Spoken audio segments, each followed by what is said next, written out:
phenomenal start. What do you think the key's been this year to the success?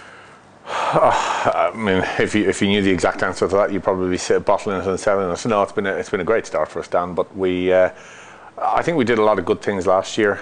We were able to demonstrate through the year what they were, but we lacked composure on the ball to finish off the chance we were creating, and our discipline let us down in matches. And at the end of last season, we had a fabulous finish to it, winning the European, the Amlin Challenge, beating Munster away in Thomond Park, winning the final in the manner we did, like the last minutes of the game.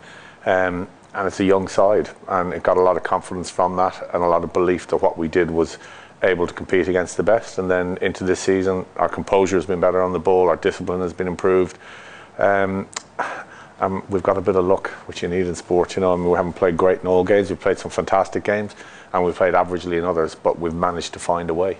And were there any key player changes or any key changes you made over the summer to get the position you were in? No, we have a huge amount of faith in the squad. There's a few new guys have come in this year, but stability is the key watchword. And when you've got a young squad, you have to let it grow and you have to let it develop. I'm very fortunate to have joined a club that had all those structures in place. So I mean, it's not, I haven't waved any magic wand. It's been the coaches and the academy guys have put this team together over years, and it's beginning to mature. So it's still a young squad with some, you know, Nick Easter, Nick Evans, some maturity in it, obviously Mo Fasavalou, but it's a young squad which will become, you can call it man strength in a lot of ways, that you become more physical with age, and that's what this squad is going to do over the next number of years. So hopefully its best years are well ahead. So given salary cap, we're not going to change much in the coming years. It'll be a stable squad, but hopefully a more physical one. Obviously some players are coming back from international duty in the World Cup. Has that had an impact on the squad? Has it strengthened the squad? Yeah, I mean, the players coming back from the World Cup, in some ways it's difficult. It's a good challenge for them because they came back into a group that was winning, and the last thing, you know, anyone who's played international rugby, the worst thing you can ever do is come back from that and you go into a squad that's winning and then suddenly they start losing and everyone goes, oh my God, what impact have they had? So, but to get Nick Easter, Mo Fasavalou, Thomas Vallée just from Argentina, and obviously Danny Kerr missed the World Cup through injury in the World Cup warm-up, so he's come back into the team as well. It's a great boost to get those guys, but the fellas who took their place, and that's one of the, you go back to your first question, our depth of our squad and the players that are able to step up and play has definitely improved. And during the World Cup, guys had to come in. You know, Tom Guest picked up an injury in the first game, has missed the whole season to date. Well, we've had people like Chris York who've stepped up in that period. Now he's injured, but Nick Easter is back. So Luke Wallace has come in when the fellas are away, and he's been outstanding. That will stand us in good stead as the season goes on. And does the problems that the RFU are having at the moment affect any of the England players that are coming, or they just distance themselves from it? I think, you know, kind of sick. You know, I get a bit sick to the teeth of it, really, of all the stuff that's been in the papers, because it's not very reflective of what goes on in Premiership rugby, international rugby. I mean, if you come into our club now and you ask some of the players, you know, what they think of me, I'm sure some of them won't like me at all because I don't pick them. And that's just the nature of it. And some people won't like the game plan. It's the same, the length and breadth in any organisation, whether it's normal day-to-day life or a sporting world. Nothing is ever perfect, but you strive to get as close to it as possible. And, you know, I just like to think that people can move on and get the feel-good factor back into English rugby, because there's too many people doing great jobs. There's too many good young players coming through. And I think they will. I think this hopefully will draw a line under it. It doesn't affect our players because they just want to make sure that the culture and the behaviours that they have in this club is the right one, and we win. And obviously a question you've been asked quite a bit. I mean, who do you think would be a good next England manager? The candidates that are available? It really all depends on what sort of style they want to play, what sort of style of person they want. I think the preference within the coaching team has to have people who understand the game in England. That doesn't mean you can't bring an outsider like the Nick Mallets of the world, but then if he brings in his team, there must be people who understand who the young players are that are coming up and what they deliver, and also know the players, because you know they're going to have a little bit of everyone has their eccentricities and everyone has the way to manage their bodies. And when you've come up through a system, the the people within it, the Jim Mallingers of the world, know those players. They know that they have to be managed in different ways.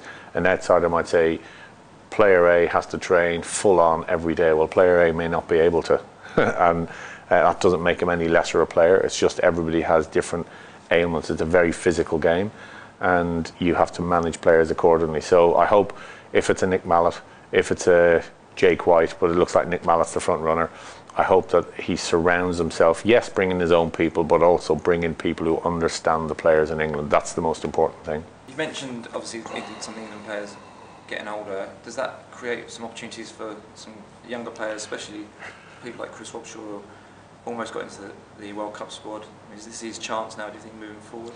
Yeah, you'd like to think so. We're all pretty gutted for Chris. I suppose if you take it on a selfish level, we're pretty happy for Harlequins. Yeah, I think the ultimate thing, a lot of times, Dan, we've got a lot of talented players who might be able to step up. Every club will say the same thing. You take Chris as an example, and 3 years ago, as a 22-year-old, he won the Premiership's Players' Player of the Year. Now, that to me says a lot, because a lot of people look and tell you what he can't do. Well, all his peers, as a 22-year-old, thought he was the best player in the Premiership. If he was in any other country, he'd have been capped a multitude of times by now and been given a chance.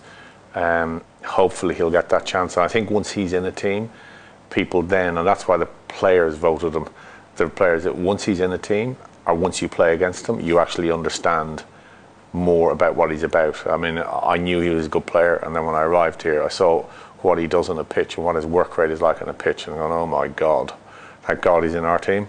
So I hope he gets the chance. I hope a number of our guys get the chance, and then, what we talked about, the squad players stepping in, well, we'll need to address that when it happens. But people like Joe Marner, Chris Robshaw, George Robson, Jordan, Mike Brown, Jordan Turner, or George Lowe when he gets back fit.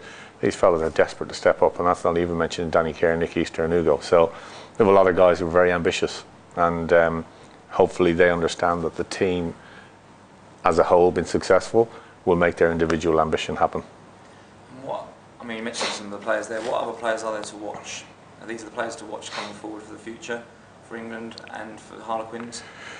I mentioned, I hate picking out individuals, because there's, you start talking, then you start missing out on people like Joe Gray, and I was just thinking, Chris Brooker, and the two of them are having a grand old battle. So there are a load of players that, Tom Guest is coming back from injury. Loads of fellas that have ambition. We just want them to actually focus on the team ethic and culture here at this club, and if they get that right, then everything else will throw in all their individual ambition. And I just think English rugby, this is just one club. You look around the Premiership, and every club can actually say, we've got these young players coming through, and it's a tough call selection for an England, because there is a lot of talent, and the easy thing to do is to just chop and change and say, well, he's had a bad game, well, let's get the next young fella in. So you have to really identify who you believe in and stick with them. That's the key. Obviously, you're flying. Saracens are just behind you, but what are now the World Cup squad have all come back? What are the other teams to watch out for this season for you? So, completely on what you're doing. Well, that's what we do. We focus on our next game, because then you can start losing the run of yourself. So I'm not really interested in what happened before. I'm interested in our next game, which is Wasps, and then we play Toulouse, and then we have Saracens. So it's really just the next game focus, and we know, Dan, we're not going to go unbeaten for the season. That's ridiculous to even think that. And we'll have tough times with injuries or a few defeats, and we won't become a bad side when we lose a couple of games. We're not a great side now, but we will be there at the end of the season, and that's where we need to be. That's when things are won, not now. So we'll just have to make sure we keep our focus on our processes absolutely firm. We don't talk about winning. We know we're judged on that, but we focus on performance. And how does the facilities here help with success? Do you think it's attributed to the success? Well, 100%. And I'm not saying it because I'm sitting here with the banners behind me. I'm not. You could talk to any of the players and see where they've come from and what they're in now. We're in an environment that everything is on site. So when you talk about being an elite athlete or an elite sports person, well, you come into here and you're in that sort of environment. And the facilities are second to none in the country for any rugby club. Second to none. I was fortunate in my previous job in the Institute of Sport to see a lot of sports and where they work from, and they don't work in a facility like this. So we are very fortunate, very, very fortunate, and to have our ability to condition, our rehab, our prehab, and do our rugby all on one site. You can't. Everything contributes to success, and you can't put your finger on one thing. As I said, if you could, well then you'd be a millionaire. But it certainly helps. And what's the relationship with Surrey Sports Park and Harlequins? Everyone? I think it is. I don't think there's any issues at all, and that's it. Doesn't. It feels like home for us. It doesn't feel like we're part of like we're renting or anything like that. We feel like this is our home. This is our training base, and the players feel at ease. You'd have to ask Surrey Sports Park, do they feel the same thing? But I think they do. I think it's just a good place to be. Hopefully the players are respectful of everything they do. They're young men, so maybe from time to time they don't do everything exactly by the letter of the law, but I think they're really good blokes who behave themselves in the right way. So for us, yeah, this is brilliant. And what originally attracted you to come to Surrey Sports Park from where you were before? I know you weren't there at the time. I mean, it was one of the things that attracted me to Harlequins, because I knew we were coming here. I think the old facility, it's funny, it's a bizarre thing. We had weights in one area, and when I say one area, you do your conditioning in a completely different part, like a couple of miles away from the training ground. The physios and the conditioners were in different places, so you'd have a conditioner who'd have a person who might injure themselves or tweak something. That player would travel to somewhere else. All the travel, it sounds pretty pathetic, doesn't it? It sounds like you want to pamper people, but it's not. It was just too dislocated, and it meant communication between the various departments. Whereas now we're just all sat in one place, and we're able to just talk, and over a coffee, you hear everything that's going on. And it's the simple things like that. And as I said, what attracts you to a place? Well, obviously when Mark Evans came here, he saw this is going to be the best training facility you could possibly want to be in, and that's what we're in.